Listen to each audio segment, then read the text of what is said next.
There is a door standing open in front of you right now that was not open yesterday.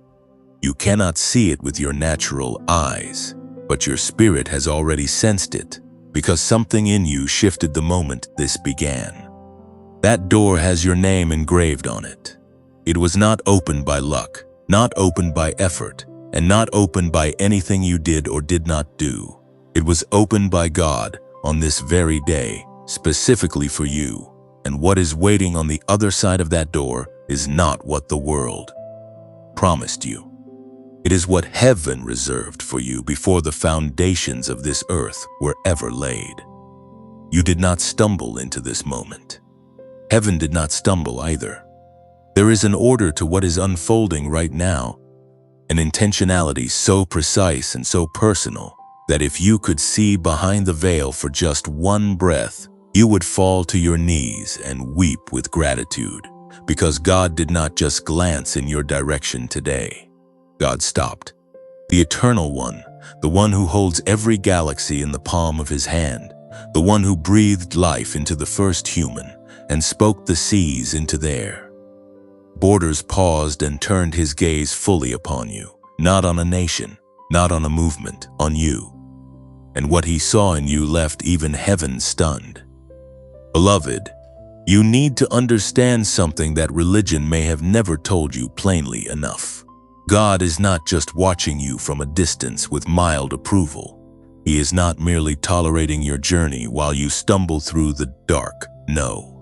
What is happening right now is far more sacred than that. God is responding to you. He is responding to the attitude you have carried when no one was applauding, to the posture you have maintained, when the weight of life was trying to press you flat into the ground, to the quiet dignity you have kept, when every circumstance screamed at you to fall apart. Heaven has taken notice, and heaven is never silent when it is moved. Think about what that means for a moment. Think about the vastness of creation, the countless galaxies, the unending expanse of what God sustains and governs with effortless sovereignty. And yet in the midst of all of that, he stopped for you.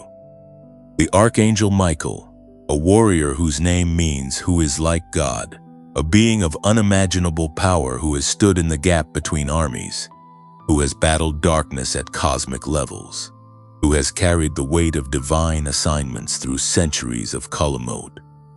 Spiritual war paused in the middle of his movement and watched you, not with pity, not with sympathy from a safe distance. He watched you with something closer to awe. That word deserves to land. Awe. Not because you are perfect, not because you never wavered, but because of what you chose to do in the middle of the storm, because of what you chose to carry and how you chose to carry it.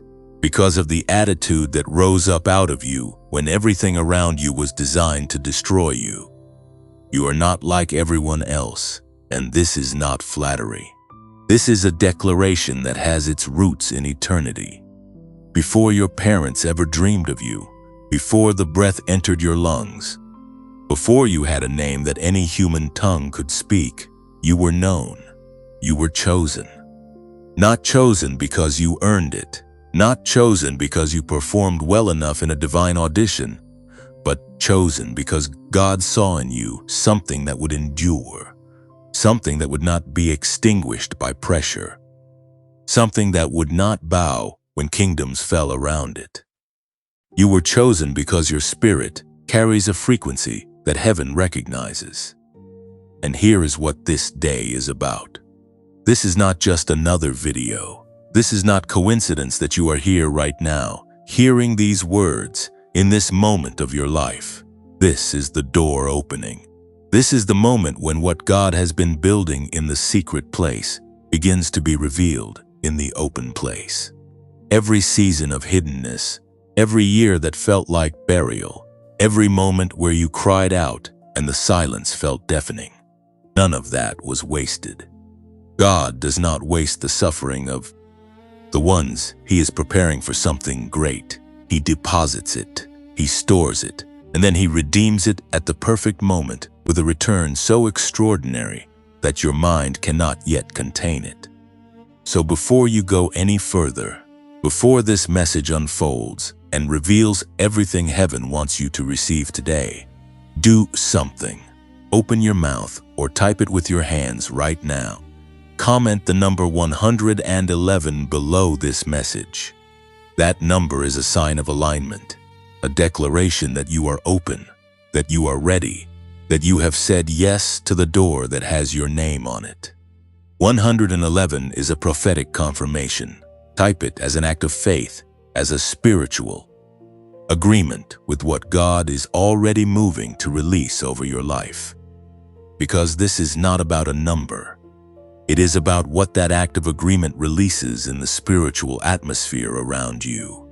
Faith moves things. Declarations shift things. And God honors the soul that is bold enough to say yes before they can see the full picture. You are that soul. You have always been that soul. The door is open, and what heaven placed behind it was always meant for you. And do not let the enemy convince you that what you are feeling right now is simply emotion. Simply the effect of words arranged in a certain order and delivered with a certain intention. What you are feeling is recognition. It is the deep part of you that has always known the truth of who you are, finally hearing that truth spoken clearly enough to bypass every layer of doubt and self-diminishment that the hard seasons piled on top of it. That knowing was always in you. It never left. It was just buried under the weight of everything you were asked to carry without a map and without a guarantee that the carrying would ever lead anywhere worth going. But it did lead somewhere. It led you here, to this word, to this moment, to the opening of a door that was sealed until the person walking toward it was fully ready to receive what was waiting on the other side without being destroyed by it. Readiness is not perfection. Readiness is the depth of root that can hold the weight of the fruit that is coming. And your roots, forged through every season of silence and endurance and quiet faithfulness, are deep enough now. Heaven has measured them. The measurement is complete. And the fruit that is coming is going to be worth every single moment of the waiting. Something is already shifting around you. You may not have the language for it yet, but your spirit knows it. The air feels different. The weight that has been pressing on your shoulders for so long feels like it is beginning to lift. Not because your circumstances have changed overnight, but because something in the realm you cannot see has already moved. And that movement began the moment heaven turned its full attention to the attitude you have been carrying. This is where the story deepens, because what God noticed in you was not a single moment of strength. It was not one prayer spoken in desperation, not one Sunday of perfect devotion, not one season of obedience that impressed a divine scorekeeper somewhere in the sky. What left heaven speechless was a pattern, a sustained, quiet, unrelenting pattern of a spirit that refused to let go of God even when letting go would have been the easier road, even when silence seemed like abandonment, even when the prayers felt like they were bouncing off the ceiling and falling back to the floor unanswered. You kept the posture, you kept the attitude, and heaven kept watching. There is a word that is used in Scripture, a word that describes the quality of faith that does not just believe when the sun is shining, but believes when the night has stretched so long that morning seems like a myth. That word is endurance. And endurance is not the same as gritting your teeth and white-knuckling your way through. True endurance, the kind that catches heaven's attention, is an active, living trust that says God is still God even in this. It is the attitude that chooses worship over complaint, that chooses surrender over control, that chooses to open the hands even when everything in you wants to hold tighter. That is what you have been doing. Maybe you did not even realize it. Maybe it felt to you like weakness, like you were simply too tired to fight anymore. But heaven did not see weakness. Heaven saw the rarest kind of courage. You see, anyone can praise God when the harvest comes in. Anyone can shout when the miracle lands. Anyone can trust when the answer is visible and the path is clear. But the one who praises in the process, who worships in the wilderness, who says thank you while still in the waiting room of an unfulfilled promise, that one turns every head in the heavenly realm. That one makes angels pause mid-flight. That is you. That has been you. And you need to let that truth sink into the deepest part of who you are, not as pride, but as understanding, as recognition of what God has seen and what God has honored. And because God honors what is true and what is costly, this message is here for you today, not as entertainment and not as background noise for a scrolling afternoon. It is here because you needed to hear this declared over you. You needed someone or something to hold up a mirror and say, "Do you see what God sees? Do you understand what you have carried and what that carrying has produced in the spirit? Do you know that right now, even as these words reach you, something is being assembled on your behalf in a realm that outranks every natural circumstance in your life? It is being assembled. The pieces are being fitted together. The timing is being calibrated. The people, the doors, the resources, the relationships, the opportunities, everything that belongs to the next chapter of your story is being ordered and arranged by a God who is not confused, not delayed, not distracted, and not unaware of what you have been through. Now, something must be said here, and it is said not with obligation but with love, because love is always honest about what sustains it. This channel exists because of a calling, not a business, not a brand, a calling, a genuine God-given assignment to create space where the chosen one, where you can come and be reminded of who you truly are when the world has done its best to make you forget.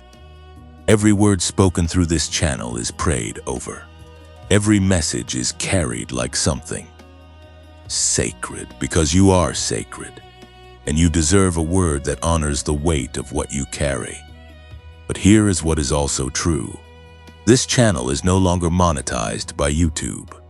The funding that most channels rely on to keep the lights on, to keep the music behind the words, to keep the message reaching the ones who need it most, that funding is not there in the way it once was. And yet the calling has not changed. The people who need these words have not disappeared. You have not disappeared. So the work continues, because stopping is simply not an option when there are still chosen ones who need to hear that they are seen and that their story is not over. If this message has reached something inside you, if these words have landed in a place that needed them, and if something in your heart is moved to help keep this voice alive, there is a way to do that. In the pinned comment below this video and in the description, there is a link. Through that link, you can offer a contribution, any amount, completely freely, because you want to, and only if you are able. This channel does not place conditions on grace. The message is yours regardless. But if you feel led, if something in you says yes, then know that even the smallest offering carries enormous weight. It is not just a transaction. It is a seed, and seeds planted with a willing heart never return empty. And if right now is not your season to give financially, that is completely understood. There is no lesser value placed on you for that. What you can do, if you feel it in your spirit, is simply like this video so that more people who need this word can find it. Share it with someone you know who is in the middle of a hard season and needs to be reminded that heaven has not forgotten them. Subscribe to this channel so that the next time a word is released that was made specifically for the moment you are standing in, it finds you. These acts of connection are not small. They are how the message spreads. They are how one chosen one reaches another, how a word spoken in faith circles the globe and lands in the ears of someone who was about to give up. You are part of something larger than this single moment. Every time you share a message like this, you become part of the delivery system of heaven. You become the hand that passes the torch to the next person standing in darkness, who does not yet know that their light is already inside them. That is not a small thing. That is a sacred thing. And so this is not a request spoken with pressure or agenda. It comes from a place of genuine gratitude for the fact that you are here, that you stayed, that you listened, that you are the kind of soul who seeks truth even when it costs something to keep seeking. This channel exists to serve you, and if you choose to help it keep serving others, then together something beautiful continues to grow, because that is what chosen ones do. They do not just receive the blessing, they become the blessing. They do not just walk through open doors, they hold doors open for the ones coming behind them. That is your nature. That is what has been inside you all along. Even through the confusion, even through the pain, even through the seasons where you could not see your own light. God saw it, heaven measured it, and what heaven has measured, heaven will reward. There is a moment in the book of Daniel where a man named Daniel had been praying and fasting for 21 days with no visible answer. The heavens were quiet. The silence was so complete that a lesser faith would have folded it up and put it away. But Daniel kept his face toward God, kept his posture of trust, kept his attitude of surrender even when every natural sign told him that nothing was moving. And then the answer came, not on the 21st day, but with the revelation that the answer had been released on the very first day he prayed. It had been in motion the entire time. The delay was not divine indifference. It was divine combat. There was a war being fought in a realm Daniel could not see, and the outcome of that war was already decided in his favor before his knees ever hit the ground. That story was not just written for Daniel. It was written for you, because you have been in your own version of those 21 days, have you not? You have been in a season of praying and not hearing, of seeking and not finding, of knocking and standing at a door that seemed sealed from the other side. And in the middle of that season, in the middle of that silence, something happened that you may not have fully understood as it was occurring. Your attitude became a weapon. Not a weapon you picked up consciously, not a strategy you designed in a moment of spiritual cleverness, but a weapon that was forged in the fire of your faithfulness and placed in your hands by a God who knew exactly what the enemy was planning and exactly what it would take to defeat it. The Archangel Michael has a name that is, in itself, a declaration. In the ancient language, it is a question that functions as an answer. Who is like God? The implication being that no one is. Nothing compares. Nothing rivals. Nothing stands equal to the one who holds eternity in his hands. And this being, this warrior of incomprehensible power and holy fire, this general of heaven's armies, who has never known defeat in any battle that God has commissioned him to fight, he watched you. He turned from whatever assignment was occupying him, and he witnessed what you were doing in the place where no one else could see you. He watched you on the nights when you sat in the quiet of your room and chose not to be bitter. He watched you when the betrayal came from someone you loved and trusted, and you did not allow that betrayal to harden the softness of your spirit.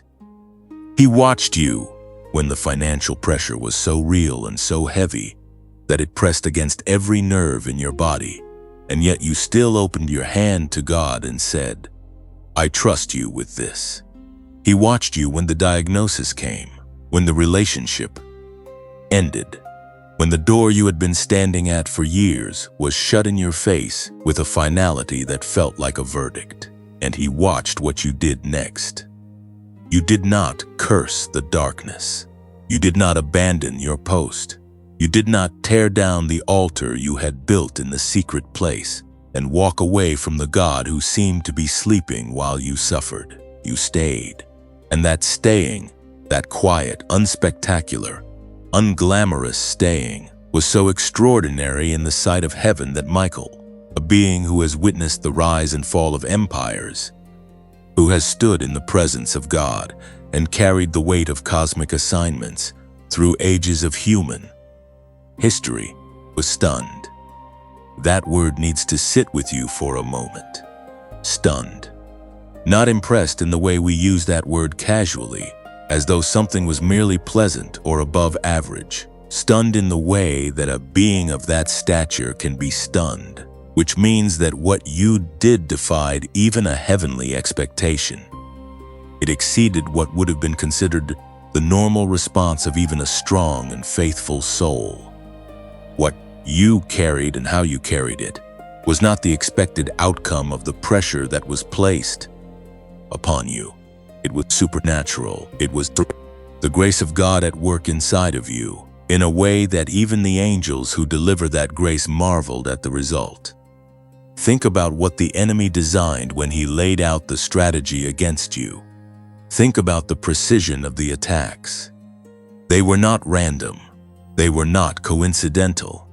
Every hit was calculated to land on the exact points that would do the most damage. The loneliness was targeted. The financial strain was targeted. The relational wounds were targeted.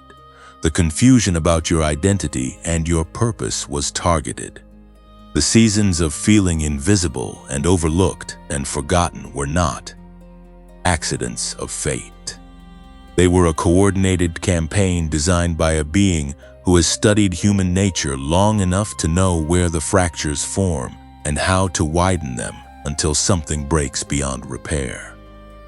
The enemy studied you. He looked at your history, at your wounds, at the places where the weight had been heaviest, and he constructed a plan to use all of it against you. He was not sloppy about it. He was strategic, and the strategy was specific. Break the attitude, break the trust, break the posture of surrender, and replace it with bitterness, with cynicism, with a quiet closing of the heart that says, God cannot be trusted, and faith is for people whose lives have not been this hard. If the enemy could accomplish that one thing, if he could turn your attitude from one of surrender to one of resentment, then everything else would follow. The prayers would stop, the seeking would fade, the light inside you would dim from a flame to an ember to a memory. But it did not work. And that is the part that stunned Michael. Not just that you survived the attack. Many people survive attacks through sheer human resilience, through willpower, through determination, through the natural grit that some personalities carry as a default setting. What stunned the archangel was that you did not just survive. You came through it with your spirit intact, not untouched, because you were very much touched by all of it.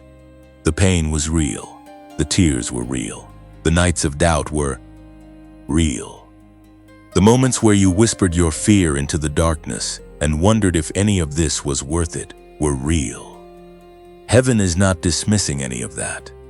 Heaven is not painting you as someone who floated through hardship without feeling it. You felt every bit of it. But you felt it and you stayed. You bled and you stayed. You doubted and you stayed. You wept and you stayed. And the staying, the stubborn, aching, costly, glorious staying, was the thing that no weapon formed against you could account for. It was the variable the enemy could not predict and could not override.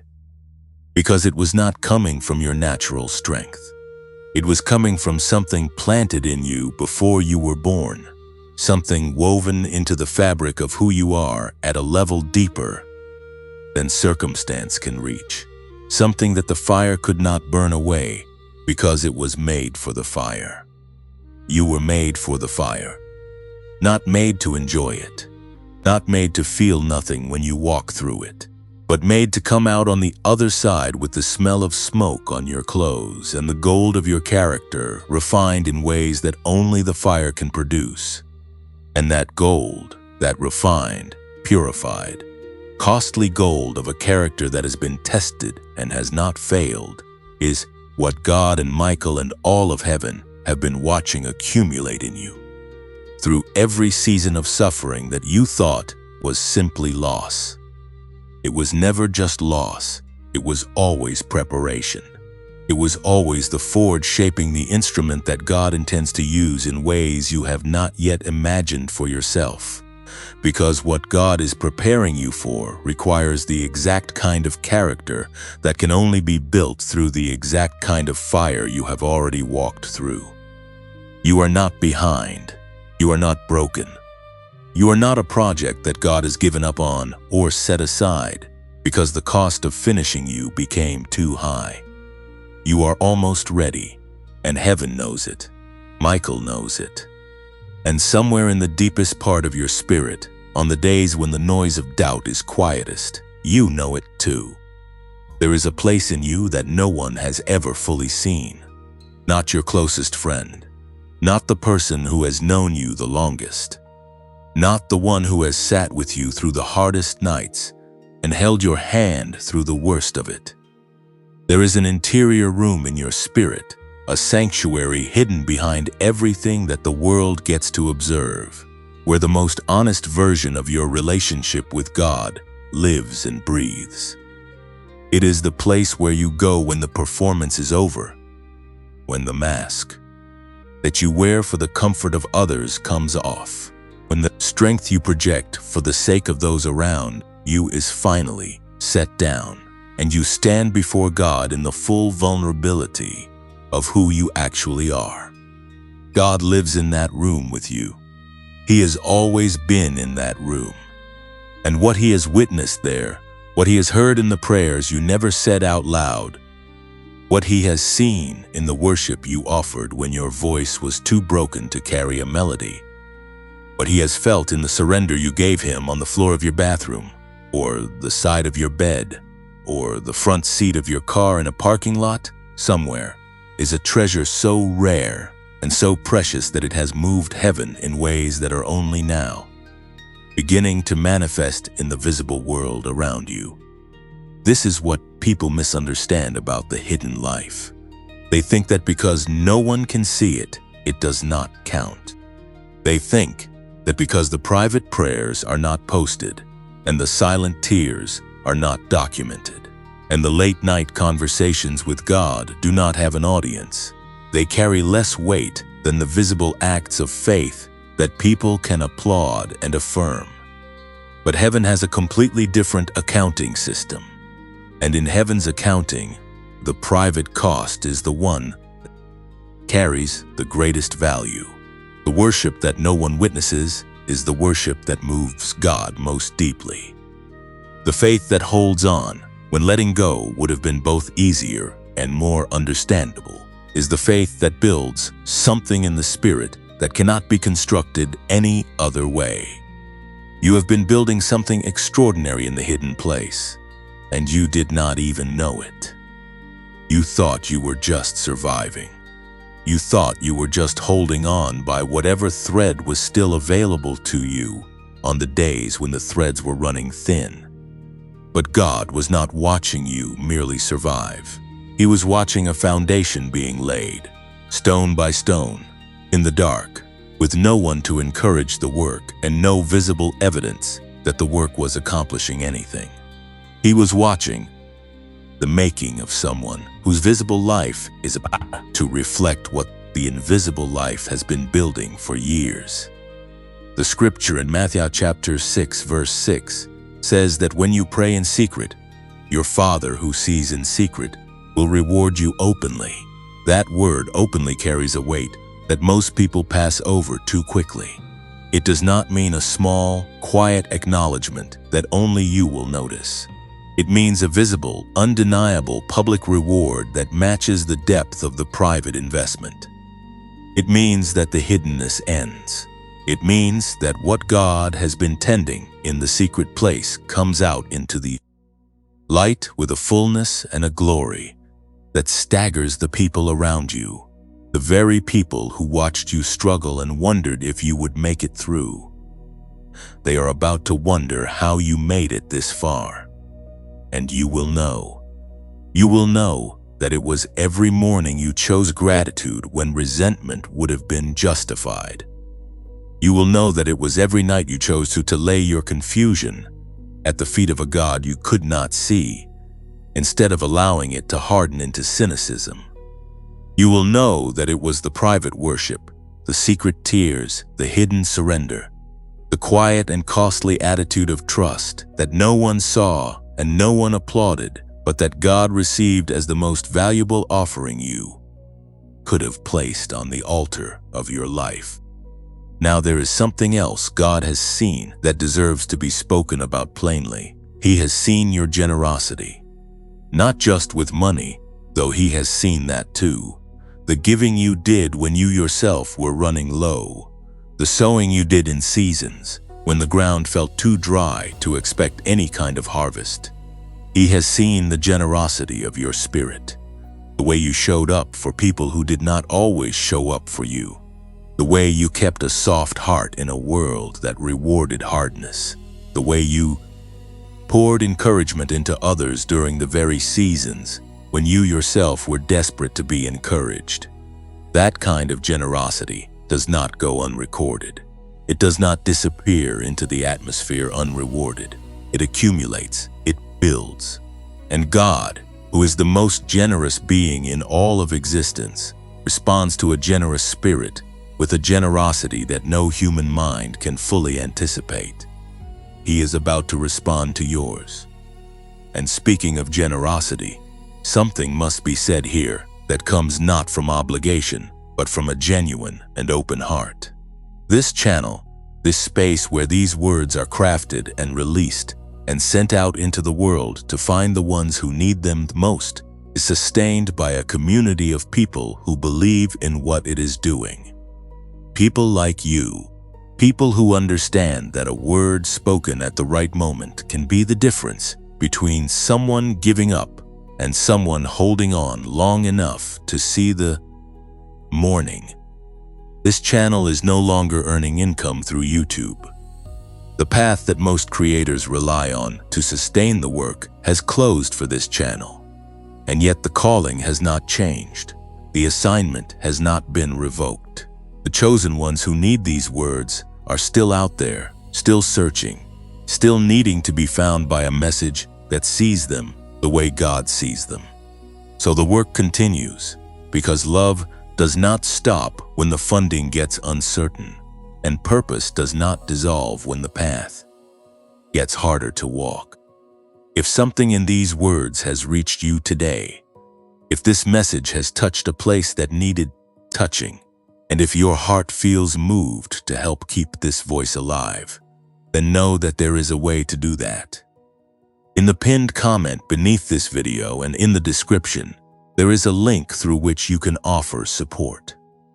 Whatever amount you are able to give, given freely and without any pressure, is received with genuine gratitude and treated as a sacred trust, because every contribution that comes in goes directly back into the work of reaching more people, of creating more messages, of making sure that the next chosen one who is standing at the edge of giving up finds a word that pulls them back into their purpose. And if this is not your season to give financially, please hear this clearly. You are no less valued. You are no less seen. Your presence here, the fact that you watched, that you listened, that you let these words land in you, that already matters. If you feel led, leave a comment below and let this community know that you were here. Like this video so that the people who need it can find it through the way these platforms work. Share it with someone who is in a season of struggle and needs to be reminded that heaven has not forgotten them. Subscribe so that the next message that was made for exactly the moment you are living in finds you before you have to go looking for it. These are not small gestures. In the economy of purpose, a share that leads one person to one message that saves their faith is an act of eternal significance. You may never know whose life was changed because you took 30 seconds to pass something along. But God knows, and God rewards that too, because everything connects. The private life that God sees in the hidden place connects to the visible fruit that is about to appear in your story. The generosity you have shown connects to the harvest that is being prepared for your hands. The attitude that left heaven speechless connects to the divine response that is already in motion on your behalf. Nothing is separate. Nothing is isolated. Everything you have sown in the secret and in the open is being gathered together by a God who wastes nothing and forgets nothing, and who has been paying attention to you with a love so thorough and so personal that it defies every human category for what love is supposed to look like. He sees you. He has always seen you, and what he has seen has moved him to act. The enemy made a mistake. It was not a small mistake, not a minor miscalculation that can be easily corrected and learned from and folded back into a revised strategy. It was a fundamental, irreversible, catastrophic error in judgment that exposed a blindness at the very core of everything he thought he understood about you. And that mistake is the reason that everything he designed against you is now in the process of turning inside out, becoming not the instrument of your destruction that it was intended to be, but the very mechanism through which your elevation is being accelerated. To understand the mistake, you have to understand what the enemy was working with. He is a student of human nature. He has been watching people since the beginning, studying the patterns of how pressure breaks the human spirit, learning the precise angles at which pain can be applied to produce the maximum amount of damage with the minimum amount of resistance. He knows what rejection does to a person who has never felt fully accepted. He knows what prolonged silence from God feels like to a heart that is desperate for confirmation. He knows how financial pressure, when it is sustained over a long enough period, begins to do something to the mind that goes beyond the practical worry about money and starts to eat at the deeper question of whether a person is truly blessed, truly favored, truly seen by a God who claims to provide for those he loves. He used all of that knowledge when he came after you. Every tool in the arsenal was deployed. The loneliness was not random. The delays were not random. The specific nature of the betrayals, the particular timing of the losses, the way the hardest seasons seemed to stack on top of each other before you had finished recovering from the last one, none of it was random. It was a carefully orchestrated campaign designed to produce one specific outcome. Not your death, though if that had been achievable, he would not have hesitated. His target was simpler and more devastating than physical death. His target was your attitude. Because the enemy understands something about spiritual authority that many believers have not yet fully grasped. The attitude of a chosen one is not just a personal, emotional state. It is a governing force. It is the internal environment out of which the spiritual authority of a believer operates. When the attitude is one of trust, of surrender, of praise that rises above circumstance, the spiritual authority that flows through that believer is fully activated and fully functioning. Prayers carry weight. Declarations carry power. The presence of that person in a room shifts the atmosphere because the spirit operating inside of them is aligned with heaven, and heaven backs what it is aligned with. But when the attitude breaks, when it curls inward into bitterness or collapses downward into despair or hardens outward into cynicism, the spiritual authority does not disappear, but it becomes inaccessible. It is still there, like a river that has been dammed, but it cannot flow. It cannot function. It cannot do the work it was placed inside the believer to accomplish. And that is exactly what the enemy was trying to create in you. Not a person who lost their faith entirely, but a person whose faith was technically intact, but functionally frozen, because the attitude that activates it had been broken beyond use. He came very close. There were moments, and you know which ones they were, where the attitude was hanging by the thinnest possible thread, where the praise was almost gone, where the trust was almost fully eroded, where the surrender had almost flipped into resignation, which looks like surrender from the outside but is actually its opposite, because resignation says nothing matters anymore, while true surrender says God matters more than everything. In moments, the enemy was watching with the confidence of someone who believes they have already won and are simply waiting for the final piece to fall into place. And then the piece did not fall. The thread held. Not because you are superhuman, not because you have a pain threshold that exceeds the normal capacity of the human spirit. It held because there is something in you that is not natural. There is a grace that has been assigned to your life specifically for the purpose of ensuring that when everything else gives way, this does not. When every human reason to keep trusting runs dry, this particular well does not go empty. The enemy could study your history from every angle he had access to, but there was one thing he could not see, could not measure, and could not account for in his calculations. He could not see the grace of God that was specifically assigned to hold you. And that is where his strategy collapsed. Because you cannot build a plan to break something whose strength you cannot measure. You cannot design a trap to contain something whose true nature you do not fully understand. The enemy knew your history. He knew your wounds. He knew your fears. He knew the names of every person who had ever hurt you and exactly how that hurt had shaped you. But he did not know the depth of the grace that was holding you from the inside.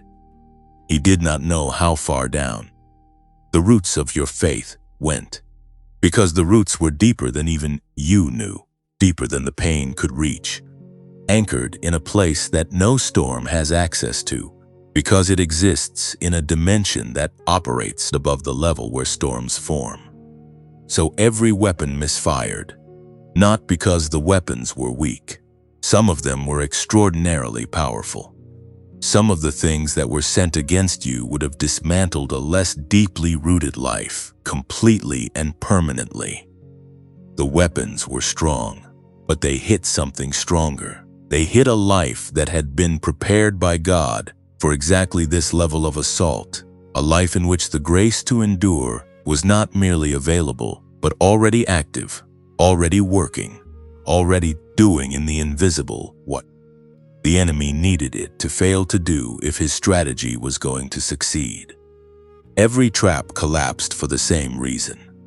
The trap was designed for a person whose spirit would have been broken by a certain point in the process. Every trap has an assumed timeline. Apply this much pressure for this long, and the structure fails. But you exceeded the timeline. You were still standing at the point where the calculation said you would have fallen. You were still trusting at the point where the formula said the trust would have run out.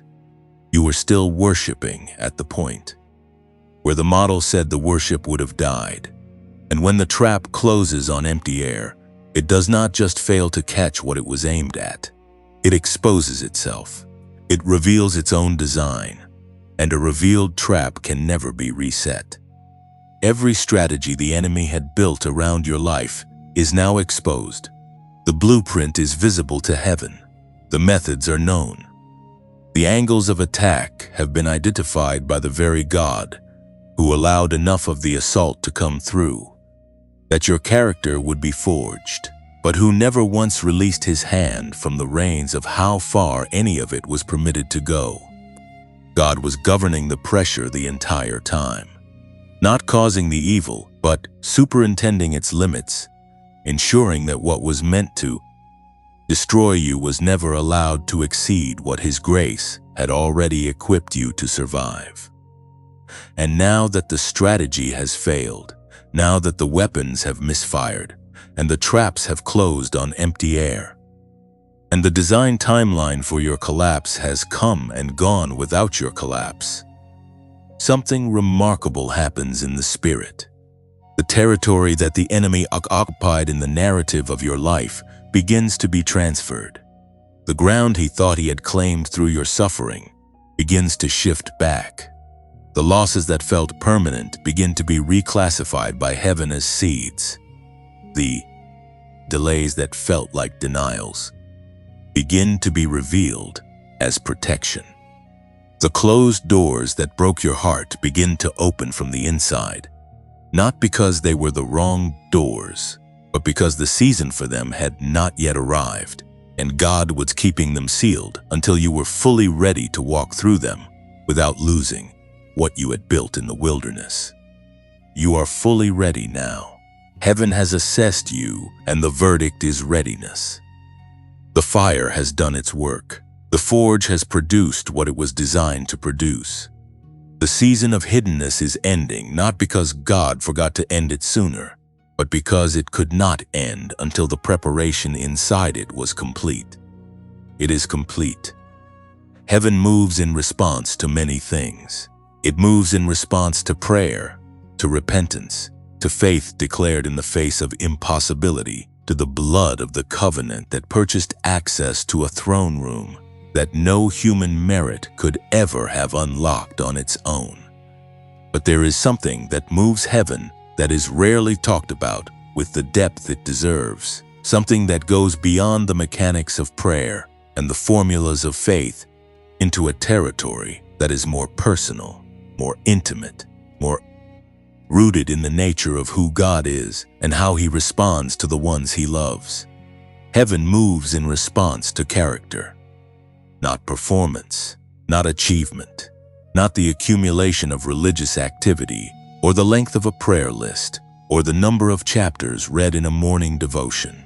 Character, the interior substance of a person, the invisible architecture of who they are when no one is watching. The quality of spirit that shapes every decision from the inside out, without needing an audience to hold it accountable.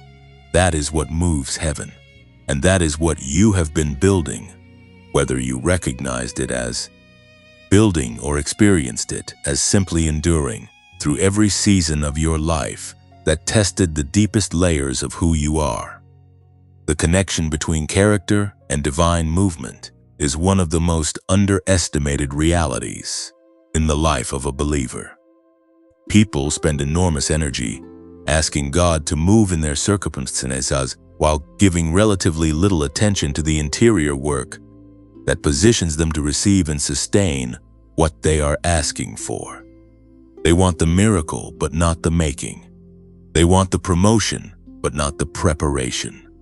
They want the harvest without the hiddenness of the seed season, without the darkness of the ground, without the long and invisible process of a root system going deeper and deeper before a single green shoot appears above the surface. But you went through the seed season. You stayed in the dark ground long enough. You let the root system go as deep as it needed to go, even when the depth felt like burial, even when the absence of visible growth made you question whether anything was happening at all. And now the shoot is preparing to break through the surface. And when it does, the people around you are going to marvel at how quickly it seems to have appeared, not knowing that what looks sudden from the outside has been growing for years in a place they could not see. What is moving in the heavenly realm right now on your behalf is not small.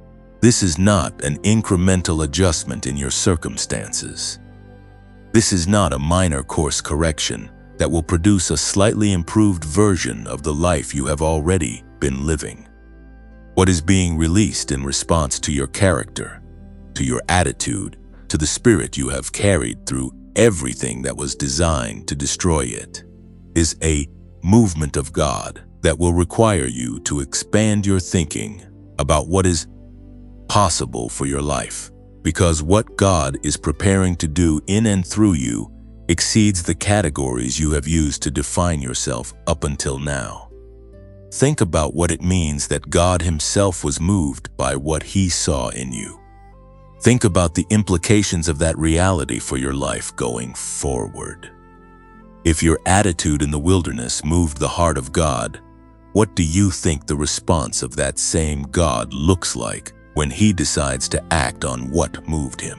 God does not respond to things that move Him with small gestures. He does not answer the faith of a warrior who stood firm in the fire with a polite acknowledgement and a modest improvement in conditions.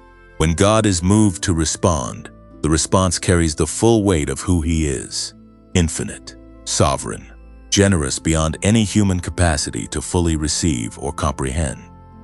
The angelic activity around your life right now is not at the level of routine maintenance. When Michael is stunned by what he witnesses in a human life, the assignment that follows that witness is not ordinary. It is specific. It is targeted. It is deployed with the full authority and power of heaven backing every move. The angels assigned to your life right now are not there to simply protect you from minor inconveniences. They are there as part of a coordinated movement of heaven that is actively dismantling what was built against you and actively constructing what belongs to your next season. Doors are being unlocked that have been sealed for years. Relationships are being rerouted toward you that carry the exact connections your destiny requires. Conversations are being prepared in the minds of people you have not yet met, people who hold keys to chapters of your story that you do not yet know are about to begin. Resources that seemed inaccessible are being made accessible. Opportunities that seemed reserved for other people are being redirected to land in your path. Not because you lobbied for them, not because you performed well enough to earn them, but because heaven is responding to character, and your character has been measured and found worthy of what God has always intended to release into your life. This is the part of the story where things begin to accelerate. You have been in the slow season, the long season, the season that tested your patience more than perhaps anything else you have ever been asked to endure. The season where progress was invisible and hope had to be chosen deliberately every single day, because nothing in the natural realm was offering it freely. That season served its purpose. It built what needed to be built. It cleared what needed to be cleared. It positioned you in a place of readiness that nothing else could have produced. And now the season is changing. And this matters to us deeply, because this channel exists for exactly this moment in the life of the chosen one. Not the moment of the struggle, though we walk alongside you in that too, but the moment of the turning. The moment when the season shifts and the soul needs someone to help them recognize what is happening, so they do not miss it, because it does not look the way they expected it to look. Heaven's movements are not always dramatic and unmistakable in the moment they begin. Sometimes they start quietly, a door that opens slightly, a conversation that takes an unexpected turn, a thought that arrives with a clarity that feels like it came from somewhere outside of you. And if you are not paying attention, if you are still looking through the lens of the last season, you might miss the first signs of the new one. We want you to be awake for this. We want you to have eyes that are tuned to the frequency of what God is doing, so that when the movements begin, you recognize them, respond to them, and walk through every door that heaven opens with the confidence of someone who knows that the one who opened the door will also sustain every step taken through it. And if these messages have been the thing that keeps you awake to that frequency, if coming here has been part of how God keeps your spirit aligned and your vision clear and your faith sharp enough to see what He is doing in the invisible before it fully manifests in the visible. Then you are already part of what makes this channel meaningful. Your presence here matters. The fact that you keep coming back, that you keep seeking, that you keep choosing to feed your spirit with truth rather than noise, that is not a small thing. If your heart is moved to support the continuation of this work, the link in the pinned comment and in the description is there for you, freely and without pressure. This channel no longer receives income from YouTube, but the assignment has not changed, and the chosen ones who need these words have not disappeared. If you are in a position to give, even a small amount, it goes directly back into the work of reaching more people who are standing where you once stood and need to hear what you have heard today. And if you cannot give right now, then like, share, and subscribe, because those simple acts ripple further than you know. A share from you might be the thing that finds someone who was about to give up tonight. A subscription might be the connection that ensures the next word released finds you in the exact moment you need it. You are not just a recipient of this message. You are part of how it travels. And heaven honors that too. There is a kind of power that the world does not recognize because it does not look like power. It does not come with volume or velocity, or the kind of visible force that commands immediate attention and demands acknowledgement from everyone in the room. It is quiet. It is still. It is the power of a spirit that has decided, at a level deeper than emotion and more permanent than mood, that it will not be moved by what is trying to move it. It will not be defined by what is trying to define it. It will not become what the pressure is trying to shape it into. And because it will not move, everything that comes against it eventually exhausts itself and falls away, while the spirit that held its ground remains standing, unchanged in its essence, undefeated in its core, and more anchored than it was before the assault began. That is the power of your silence. Not the silence of someone who has nothing to say, not the silence of defeat or resignation, or a person who has simply run out of fight, but the silence of someone who has made a sovereign decision in the deepest chamber of their spirit that certain things do not deserve a response. Certain provocations do not deserve the dignity of a reaction. Certain accusations do not deserve the energy of a defense. Certain losses do not deserve to be mourned with the bitterness that the enemy is hoping they will produce. There is a kind of that is not the absence of strength, but the fullest expression of it, and you have been walking in that silence through seasons where most people would have been loud in all the wrong ways. Think about what you chose not to do. Think about the responses you withheld, not because you lacked the capacity to give them, but because something in you recognized that some battles are not won by engaging, but by outlasting. You did not retaliate when retaliation would have been understandable. You did not broadcast your pain when broadcasting it would have gained you sympathy and perhaps even a certain kind of justice in the court of public opinion. You did not tear down the reputation of the people who tore at yours. You did not expose the ones who wounded you in the dark, even when exposure would have vindicated you in the light. You held things in your hands that could have been weapons, and you chose not to use them. That restraint was not weakness. That restraint was one of the most spiritually sophisticated things a human being can do, because the natural impulse of a wounded creature is to wound back. The natural response to betrayal is counter-betrayal. The natural reaction to being misunderstood is to fight for understanding with whatever tools are available, even if those tools are destructive, to override that impulse, to feel the full force of the wound, and then choose a response that rises above the level of the wound, requires a grace that does not originate in human nature. It is a grace that comes from above, and it only flows through a spirit that is connected to the source from which it comes. Your silence connected you to that source in ways that noise never could have. Because when you chose not to respond in the way the flesh demanded, you created a space, an interior silence that God could fill. And God filled it. He filled it with a clarity about your identity that the noise of retaliation would have obscured. He filled it with a peace that confirmed His presence in a situation where His presence was not obvious to anyone watching from the outside.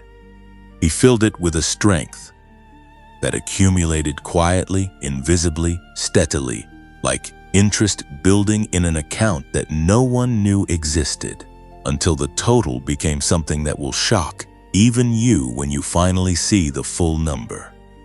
The book of Isaiah, chapter 30, verse 15, carries a declaration that speaks directly to what you have been living. It says that in returning and rest you shall be saved, in quietness and in confidence shall be your strength. That word quietness is not describing an absence of activity. It is describing a quality of spirit that operates from a place of settled trust, rather than anxious striving. It is the quietness of a person who knows that the battle belongs to God and that their job is not to manage the outcome but to maintain the posture. Your job was never to fix what was broken around you through the force of your own efforts and reactions. Your job was to stay quiet enough on the inside that God could be heard, could move, could work in the spaces that your silence created. And you did that job. You did it on the days when the quietness felt like isolation and the restraint felt like powerless, and the confidence the scripture speaks of was barely a flicker in the wind of everything that was pressing against it. You did it anyway. And in doing it, you allowed God to do what only God can do in the life of a person who will get out of the way long enough to let Him work. Now consider what your silence communicated in the heavenly realm. Every time you chose not to retaliate, heaven heard a declaration. Every time you chose not to defend yourself, when God was more than capable of defending you, heaven heard a statement of trust that no spoken prayer could have expressed more perfectly. Every time you released the offense instead of holding on to it, every time you blessed when you had every right to curse, every time you prayed for the ones who had treated you as less than you are, heaven registered an act of spiritual power that sent reverberations through the atmosphere around your life. The enemy heard it too, and he did not know what to do with it, because he had designed the provocations specifically to produce reactions. He needed the reactions. The whole second phase of his strategy against you depended on you responding to the first phase in a way that would justify an escalation. He needed you angry. He needed you bitter. He needed you loud in your pain and reactive in your wounds, because a reactive chosen one is a distracted chosen one, and a distracted chosen one is one who is no longer fully present to what God is doing and saying in the Spirit. Distraction was the gateway to the rest of the plan, but you did not give him the reaction he needed.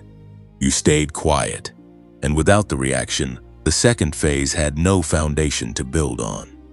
The escalation could not occur because the trigger was never pulled, and an enemy whose strategy depends on your reaction is completely disarmed by your restraint. Your silence was not just a personal spiritual discipline.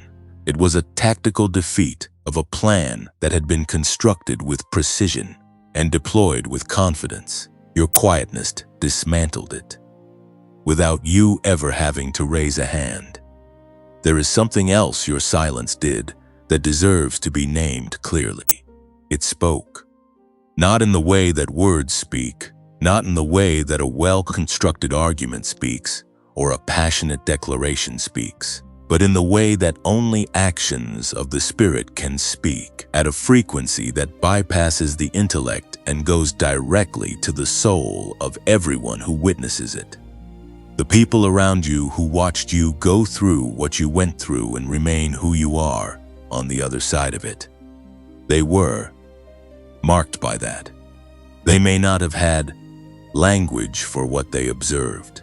They may not have been able to articulate why watching you was different from watching someone else go through difficulty. But something in them registered it. Something in them was changed by it. Your silence preached a sermon that no words could have delivered, and the congregation was everyone whose life intersected with yours during the season of your greatest testing. You may not know yet who was watching you and being changed by what they saw. You may not know yet whose faith was preserved because yours held. You may not know whose decision to keep going was influenced by the fact that they could see you still going. The full scope of what your silent endurance accomplished in the lives around you is something that only eternity will reveal completely. But heaven kept the record. Every life touched by your quiet faithfulness is counted. Every soul that was steadied because your spirit held steady is recorded in a ledger that does not lose pages and does not fade with time. Your silence was never empty. It was always full. It was full of God, full of grace, full of the kind of power that does not announce itself because it does not need to. It was already doing the work. It has always been doing the work. And the work it has done is about to become visible in a way that will leave you breathless with the recognition of just how sovereign and how purposeful every quiet moment truly was. There is a conversation that takes place in eternity that human language does not have adequate words to fully describe. It is the conversation between God and the record of a life, the ongoing accounting of what a soul has chosen, what a soul has endured, what a soul has built in the secret place and carried in the public place, and maintained through every season that tested whether the building was real or merely decorative. And in that conversation, in the eternal accounting of your life, something remarkable has been happening while you were simply trying to make it through another day.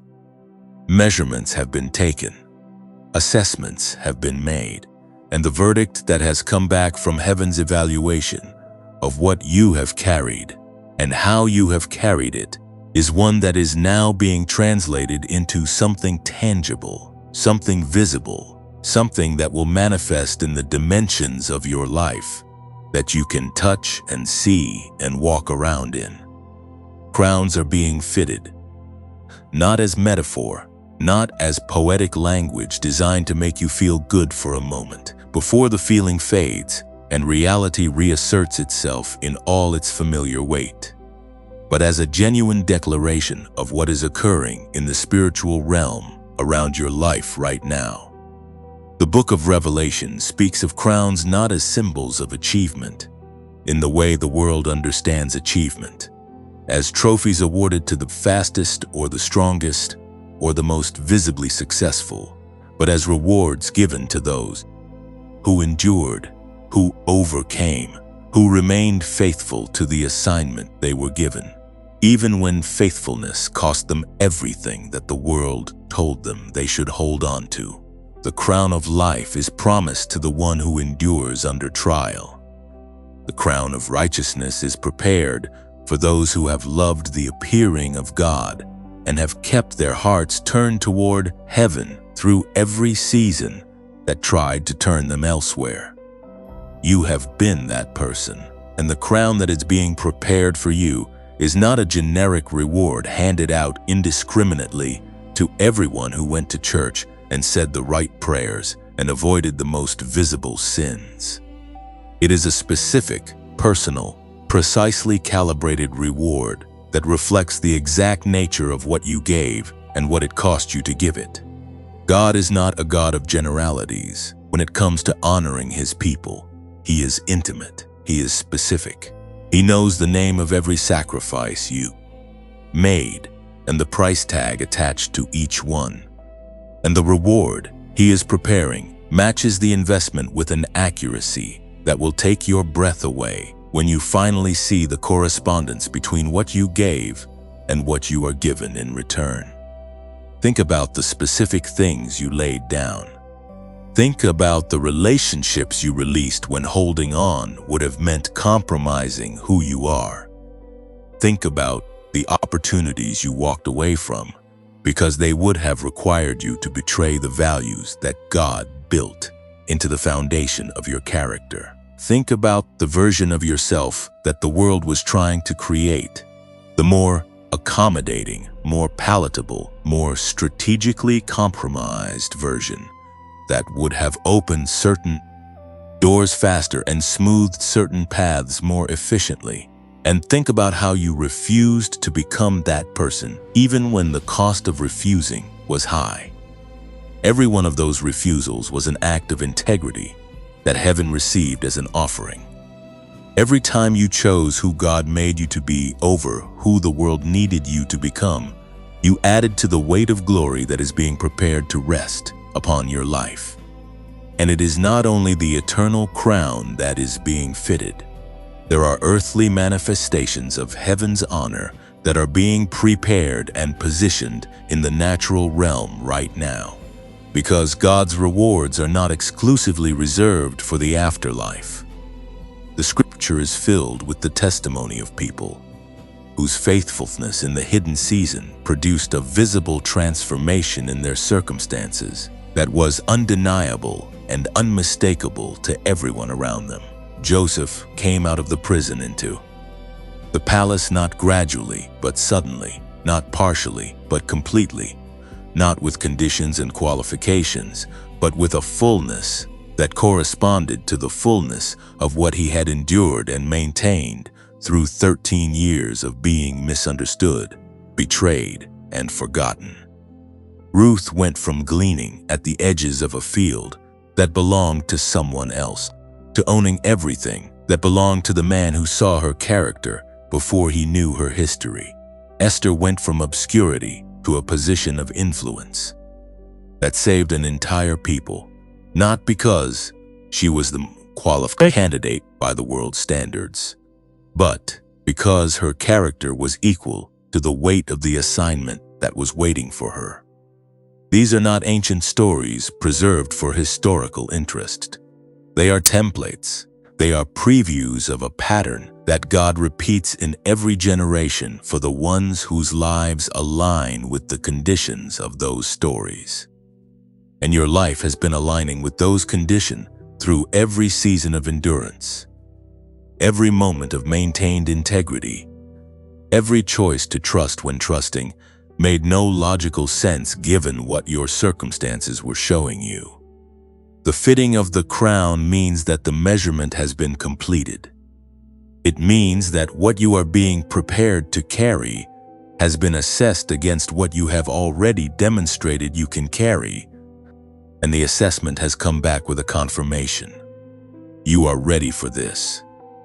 The weight of the honor that is coming will not crush you because you have already been made strong enough to bear it. The visibility that is coming will not corrupt you because the hiddenness already did its work and built the character that visibility needs underneath it to remain grounded and purposeful rather than intoxicating and destabilizing. The influence that is coming will not be misused because the wilderness already taught you what power is for and what it is not for, and that lesson went deeper enough that it will hold even when the temptations that come with influence are real and present and appealing. You are ready, and heaven's readiness announcement is the crown being fitted before it is placed. Now there is something that must be said in this moment, and it comes from the same place that everything in this channel comes from: a genuine love for the chosen one and a genuine commitment to being part of the journey. Every message released through this space is crafted with the awareness that the person receiving it is in a real life, with real struggles, real bills, real relationships, real questions about the future, and a real need for a word that does not just sound good, but actually reaches the place where the need lives. That is the standard this channel holds itself to, not entertainment. Not inspiration that evaporates by the time the video ends, but a word that stays, that settles, that works in you long after the sound of it has faded. Keeping that standard requires resources, and this channel no longer earns income from YouTube. The ability to continue creating these messages, to keep the quality where it needs to be, to keep reaching the chosen ones who are searching for exactly what this channel offers, depends on the community that has gathered around this work. If you have been here for a while, if these messages have been a consistent source of strength and clarity and spiritual nourishment through seasons when you needed exactly that, then you already know the value of what is being offered here. And if your heart feels moved to help sustain it, the link in the pinned comment and in the description is there for you. Whatever you are able to give, given freely and with a willing heart, is received as a seed and treated as sacred. Every contribution goes back into the work of reaching more people who are standing where you once stood. And if giving financially is not possible for you right now, there are other ways to be part of what this channel is building. Like this video, because the way these platforms work means that every like is a signal that sends this message to someone else who needs it. Share it, because you may not know who in your circle is in a season of struggle and would be changed by hearing these words today. Subscribe, because the next message that was made for exactly the moment you are living in should find you without you having to search for it. Leave a comment and tell this community that you were here, because your words of testimony and encouragement become part of what holds other people up when they arrive here in their own seasons of need. You are not just a consumer of this content. You are a member of a community of chosen ones who are finding each other across distances and differences and seasons, connected by the shared reality of what it means to be called to something greater than the ordinary, to endure more than the average, and to carry a light that the darkness has repeatedly tried and repeatedly failed to extinguish. That community is growing, and you are part of why. The crown being fitted for you is real. The honor being prepared for your life is real. And the God who is doing the fitting has never once miscalculated the size. There are verdicts that human courts can reverse. There are decisions made in boardrooms and governments and institutions that can be appealed, reconsidered, overturned by a higher authority or a changed circumstance or the passage of time that reveals what was hidden when the original decision was made. The world is full of verdicts that were meant to be final, but were not. Pronouncements that carried the weight of authority in the moment they were spoken, but that subsequent events proved to be premature, incomplete, or simply wrong. Human verdicts, no matter how confidently delivered, carry within them the inherent limitation of the perspective from which they were issued, and perspective is always partial, always bounded by what the one making the judgment can see from where they are standing. But there is a verdict that operates by a completely different standard. There is a decree that, once issued from the throne of the Eternal, carries no appeals process, because there is no higher court to appeal to, no authority above the one who issued it, no subsequent revelation that could prove it premature or incomplete, because the one who spoke it sees the end from the beginning and speaks from a position of total knowledge, total sovereignty, and total love for the one over whom the verdict is being declared. God has spoken a verdict over your life, and what He has decreed in response to your unbreakable spirit, in response to the attitude that left even heaven stunned, in response to the faithfulness you maintained through every season that was designed to break you, cannot be revoked.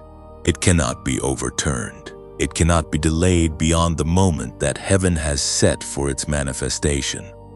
It is a decree of favor that is permanent, of protection that is total, of advancement that is now irreversible, because the character that makes the advancement sustainable has already been verified and confirmed by the testing you have already come through.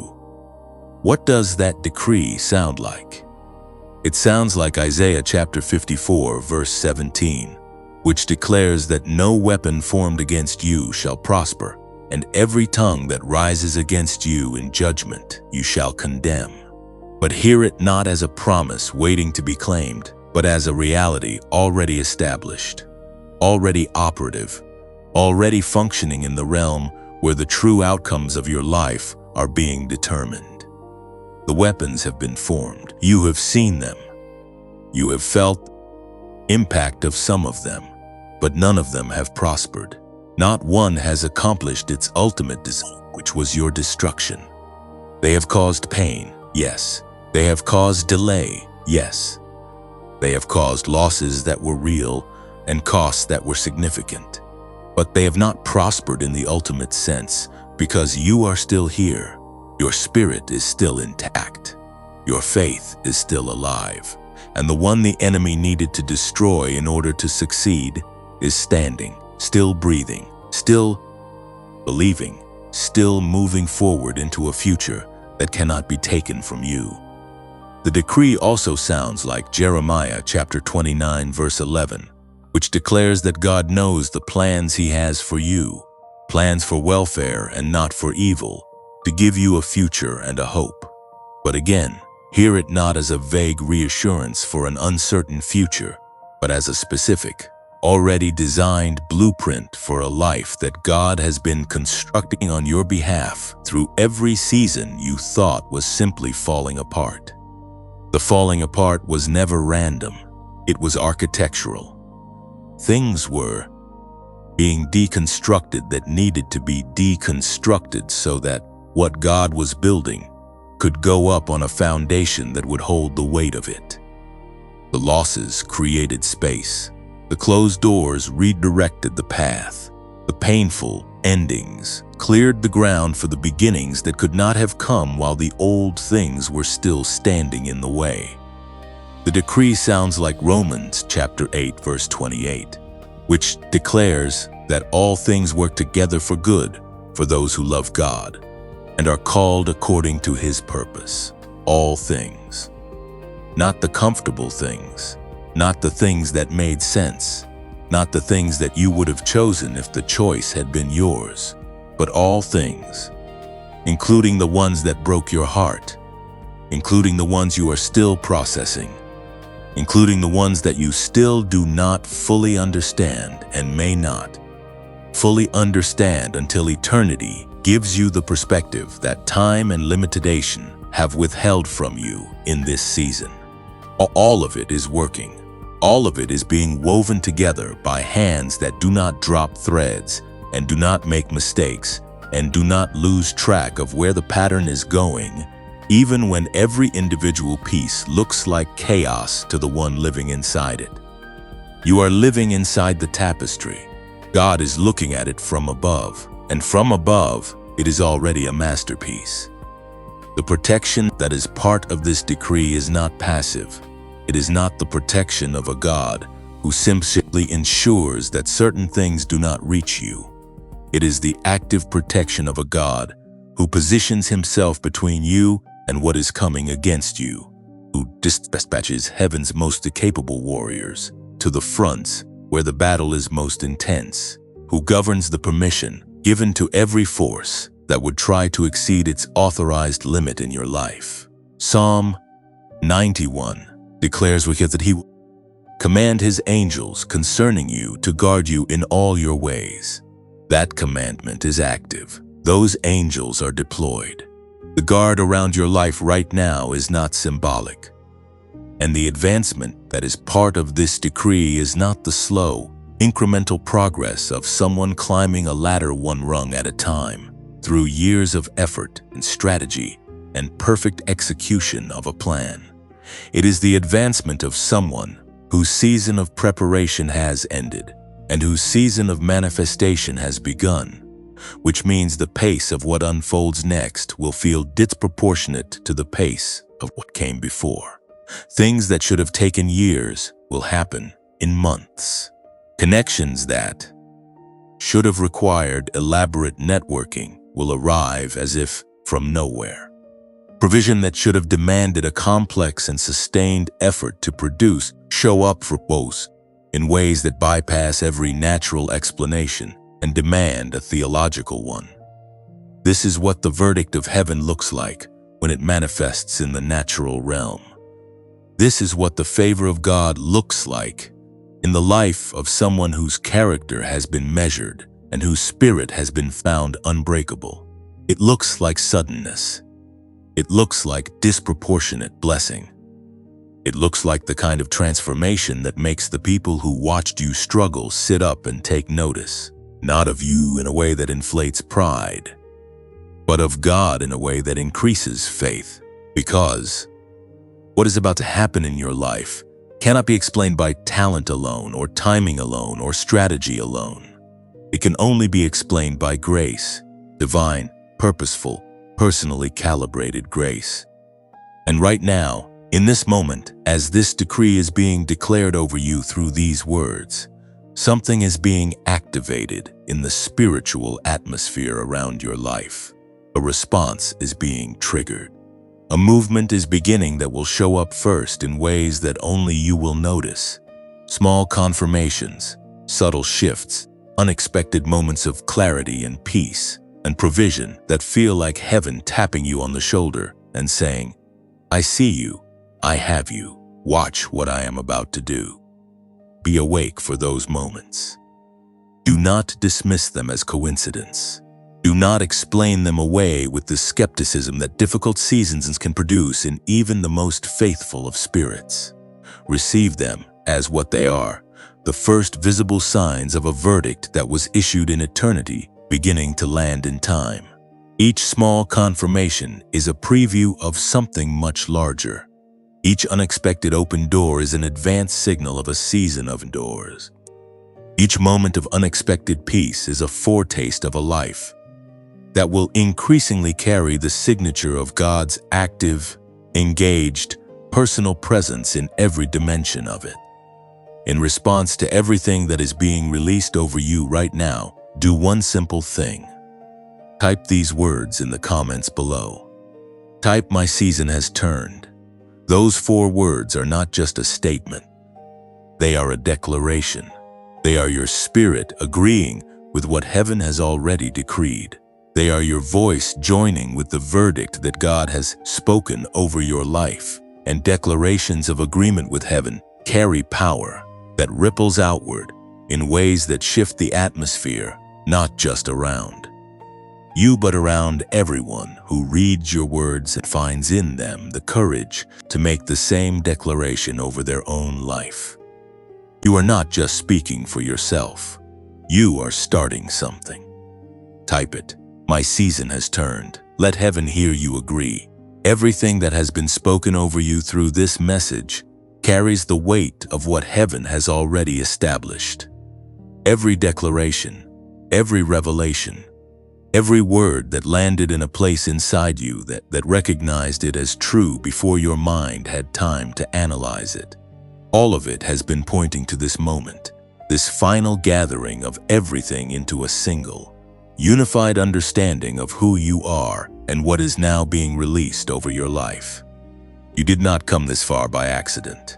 You did not endure what you endured for nothing. And you did not arrive at this moment in your journey only to be left standing at the threshold of your breakthrough without the full assurance of heaven behind you as you step through it. So before anything else is said, before the final words of this message are released, there is something that must happen first. Something that is more important than information, more important than inspiration. more important than any declaration that any human voice can make over your life. There must be a moment of direct communication between you and the one who started all of this. Not a performance, not a religious exercise, just a genuine, open, honest turning of your spirit toward the God who has been watching you, who has been moved by you, who has been working on your behalf through every season that felt like abandonment. If you are willing, receive this prayer as your own. Let these words carry what your heart may not yet have found language for. And if tears come while you receive it, do not hold them back. Tears in the presence of God are not weakness. They are worship. Father, this one who has come this far deserves to be seen and named before you right now. You already know their name. You already know every chapter of the story that brought them to this moment. Every sacrifice that went unwitnessed by human eyes. Every night that stretched longer than it should have. Every prayer that felt unanswered, even as it was being received. You know the full weight of what they have carried, and you have already declared in heaven what you are about to release on earth. So right now, over this life that has endured, over this spirit that has refused to be broken, over this chosen one who chose you when choosing you was costly, release what you have prepared. Unlock what you have sealed for this season. Let the decree of heaven land with full force in every dimension of their life. Let the reward of faithfulness become visible. Let the favor that has been accumulating through every hidden season begin to manifest in ways that are undeniable and unmistakable. Cover them with the protection of your presence. Surround them with the angels you have assigned to their journey. And let them know, in the deepest and most unshakable part of who they are, that you have never once looked away, that you have never once been indifferent, that everything they walked through was in your hands, and everything that is coming is also in your hands, and your hands have never failed and will never fail the ones you have chosen. In the name that is above every name it is done. Amen. Let that settle. Let it go as deep as it needs to go. Because what was just released over you is not just a prayer. It is an agreement between heaven and the spirit of a chosen one. And those agreements carry a binding authority in the spiritual realm that the enemy cannot challenge and circumstances cannot dissolve. Now receive the full truth of who you are as this message comes to its completion. You are not the sum of your losses. You are not defined by the seasons that tried to define you through pain. You are not the version of yourself that the enemy needed you to become in order for his strategy to succeed. You are the version that God knew you would be before the strategy was ever deployed. The version that endured the fire and came out carrying the fragrance of a life that has been in the presence of something holy. You are unbroken. You are undefeated. You are chosen, not in the casual, feel-good sense of a word that has been diluted by overuse, but in the ancient, weighty, eternal sense of a soul that was set apart before time. Began for an assignment that only this particular life, with this particular history, with these particular scars, and this particular grace could carry. Your attitude left God speechless. Your spirit stunned Michael. And what heaven has been silent about in terms of its response, it is now preparing to be very loud about in terms of what it releases into your life. The silence of heaven was never indifference. It was anticipation. It was the held breath before the exhale that changes everything. And the exhale is coming. It is already coming. You can feel it if you let yourself feel it, that shift in the atmosphere, that sense that something is different now, that the air around your life carries a different quality than it did before these words began. Walk into what is next with the full confidence of someone who knows that the God who saw them in the dark is the same God who is leading them into the light. Walk with the assurance that what has been fitted in heaven will be worn on earth, that what has been decreed in eternity will be demonstrated in time, that what was built in the secret place will be celebrated in the open place. Do not shrink back from the size of what is coming. Do not reduce your expectations to fit what your circumstances have historically offered you. Expand.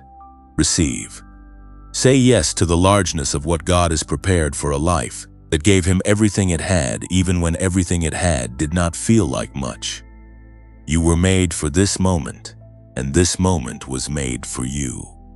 Now, from the heart of everyone behind this channel, something genuine needs to be said before we close. This work, these words, these messages crafted with prayer and intention and a sincere desire to find the chosen one, wherever they are, and remind them of what heaven knows about them. This is not a production. It is a ministry. It is a calling that has been carried faithfully, even when the path to sustaining it became uncertain.